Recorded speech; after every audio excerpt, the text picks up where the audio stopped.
நாளை தமிழகத்தை ஆளப்போகிற தமிழக வெற்றி கழகத்துடைய தலைவர்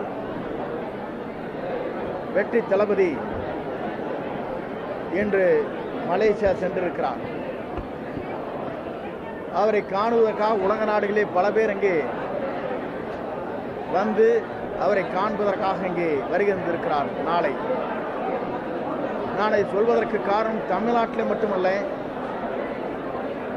ஏறத்தாழ கேரளா, ஆந்திரா, கர்நாடகா போன்ற மாநிலங்களில் இவரை போன்றவர் நமக்கு இல்லையே என்ற ஏக்கம் அங்கே இருக்கிறது. ஏனென்று சொன்னால் தமிழ்நாட்டிலே ஏறத்தாழ ஒரு படத்திற்கு 250 கோடி என்றால் 4 படம் நடித்தால் 1000 கோடி ரூபாய் எனக்கு, அந்த பணம் எனக்கு தேவையில்லை, மக்களுக்கு சேவையாற்றுவதற்கு நான் தயாராக இருக்கிறேன் என்று வந்த ஒரே தலைவர் நம்முடைய வெற்றி கழகத்துடைய தலைவர் என்பதை நான் இந்த நேரத்திலே வலியுறுத்த விரும்புகிறேன்.